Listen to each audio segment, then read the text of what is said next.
पूरे प्रदेश को झोंक दिया। घुटों में बटी कांग्रेस के जो नेता है उनमें आज तो भारतीय जनता पार्टी ज्वाइन कर लेंगे 1.5 साल बाद। मैं बता रहा हूँ आपको, कुछ आपको आरएलपी में नजर आएंगे 1 साल बाद। अगर हवा ठीक बढ़ गई तो कूद के इधर आ जाएंगे कई लोग। वो तो मौके की तलाश कर रहे हैं, उनको कुछ यहाँ संघर्ष नहीं करना, उनको लड़ना नहीं, टिकट के नाम पे वोट मिलना। और अब कांग्रेस के अंदर बचा कौन है? सिर्फ राजस्थान में मुसलमान है जो कांग्रेस का असली वोटर है। ऐसी तो चली गई आदि, और जाट मीणा गुजर सब डेपुटेशन पे है, वो तो डेपुटेशन रद्द करा लेते हैं समय समय पे।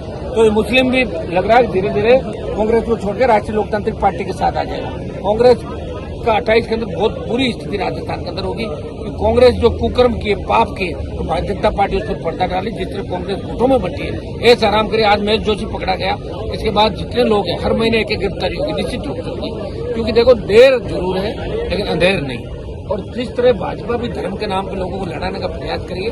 हम 3 दिन से ये भी चाह रहे थे कि जयपुर में शांति हो जाए, कि हमारी वजह से कोई दूसरी बात नहीं। इसलिए हम चाह रहे हैं कि हमारे आंदोलन धीरे धीरे इस तरीके से चला। जयपुर में सब शांति है, शांति के बाद हम मजबूती से और ज्यादा संख्या के अंदर आंदोलन को और बड़ा रूप देंगे। और सचिवालय की ओर भी कुछ करने की आवश्यकता पड़ी, और 1 लाख बच्चों की रैली करके हम संदेश देंगे देश के अंदर कि राजस्थान के लोग लड़ाक है, कोई पार्टियों की पिछली को नहीं, और अपना हक लेना राजस्थान का जवान खुद जानता है। या किसी नेता के भरोसे नहीं कि कोई नेता आएगा वही आंदोलन करेगा, या हर नौजवान क्रांतिकारी है, ये हम राजस्थान के अंदर करेंगे। ऐसा नहीं लगता कांग्रेस रियल मुद्दों को छोड़ के सिर्फ संविधान कांग्रेस तो बचाओ वाले बचना मुद्दे पर चाहती ही है, कांग्रेस तो बचना चाहती है। क्योंकि ऐसा ही भर्ती रद्द होकर जो भी एसओजी सीबीआई के अंदर जाएगा, अगर रीट का मामला जाएगा, पकड़े जा रहे हैं उनके 15 नेता बड़े, पकड़े जा रहे हैं एसआई के अंदर मामले, और पकड़े जा रहे हैं ईडी और लोगों को पकड़ेगी। तो कांग्रेस ने 5 साल जो घटिया काम राजस्थान कर रखी है पूर्ववर्ती सरकार के, तो देखिए हर कहीं निकल रहा है, हर कहीं पेपर लीक की बात आ रही है। चाहे पीटीआई का देख लो, जेएन का देख लो, आपके रीट का देख लो, स्कूल लेक्चरर का भी आ जाए, स्कूल लेक्चरर का भी तो आ गया। बस रोज आएंगे, आप बता रहा हूँ ना। ये हम लड़ते रहेंगे, पेपर लीक के भी आते रहेंगे। एसओजी के बाद एसओजी से मेरा एक सवाल है कि तुम लोगों ने जिन को पकड़ा वो पेपर कहाँ से लाए, उनके साथ उनको पकड़ा कि नहीं पकड़ा, या कुछ सौदेबाजी करिए 4-5 लोगों ने। हमारे पास वो नाम है, किन किन सौदेबाजी करिए, नाम बता देंगे एक आध दिन में, एसओजी खुद ही बताते हैं क्या क्या उन लोगों। तो पेपर तस्करों को जो पेपर मिलते हैं तो अधिकारियों के जरिए ही मिलते होंगे, क्योंकि सीधे तो उनके पास पहुंचते नहीं है। तो देखिए आरपीएससी का सब इंस्पेक्टर का 35 दिन पहले लीक हो गया, 35 दिन में कहाँ गया होगा, वो सबकी गिरफ्तारी। क्योंकि एक भी बच जाता है ना तो अगला पेपर लीक करने में दौड़ पड़ता है, कोई मेरा पहले वाले में तो आगे क्या होगा। तो ये दंडित होना चाहिए सारे लोग। एसओजी के पास इतना स्टाफ नहीं है, 30-35 लोग हैं पूरे राजस्थान में, और पकड़ने जाते हैं उससे बात लीक हो जाती है। ईडी जब दिल्ली से रवाना होती है मैसेज आ जाता है, बजरी का, ये हमारे कलाम कोचिंग का जो मैसेज था, अगर ईडी की सूचना यहाँ नहीं आती तो पकड़ा जाता खूब सारा माल मसाला। बजरीवाड़ा पकड़ा, बजरीवाड़ा कह रहा था कि हमारे पास रात को सूचना आ गई थी। लोग अपनी जाति को वो देते हैं, हमारी जाति का आदमी पकड़ा जाए, इसलिए जाति तो जो लोग ईडी सीबीआई के अंदर वो पहले मैसेज कर देते हैं जब पकड़ने आ रहे हैं। कोचिंग सेंटर वाले भी इसमें शामिल है, बहुत लोग हैं भाई, बहुत लोग। इसलिए हम चाहते हैं कि 1-2 मामले सीबीआई के अंदर जाने, कुछ लोगों को नार्को टेस्ट होने, आज पता लग जाए सारा दूध का दूध और पानी का पानी हो जाए। उसके अंदर नेता अधिकारी जो भी है वो सब सलाखों को पीछे, कानून से बड़ा कोई भी नहीं।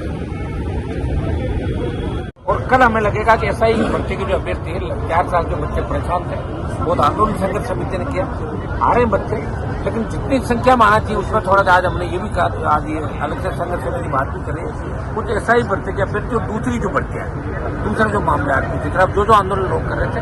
एक्चुअली क्या कि इस आंदोलन में कांग्रेस के कुछ नेता भी चाहते हैं कि आंदोलन के अंदर लोग नहीं जाए, इनके जो संगठन है वो कह रहे हैं तुम मत जाओ यार वहाँ पे, क्योंकि कांग्रेस के भी तो इज्जत का सवाल है। कांग्रेस की तो लोग पकड़े जा रहे हैं इसके अंदर, अगर ये मामला खुलता है तो कांग्रेस ही पकड़े जाएंगे, कुछ बीजेपी के लोग पकड़े जाएंगे, कुछ बीजेपी के मंत्री जिनकी महिला मित्र दबाव बना रही है कि आपने अगर करा दिया तो हम आपकी पोल खोल देंगे। तो पोल खोलने के डर से वो कहीं कहीं दबे कुचले चाहते हैं भर्ती रद्द रहे। तो हम तो ये कह रहे हैं एसओजी अपना काम करती रहे, भर्ती को रद्द कर दे, जो बदमाश थे वो गिरफ्तार होते रहेंगे, बाद में भी होते रहेंगे। और सरकार अगर कोई मदद करना चाहती है इसके अंदर, और वास्तव के अंदर अगर कोई धंधार बना है उनका वापिस एग्जाम लेके अलग से उनको हम दे सकते हैं। सरकार को 50 ERO की जैसे ये EORO वाली जो की है इसकी तर्ज में कर सकते हैं, एक रद्द करिए बस की।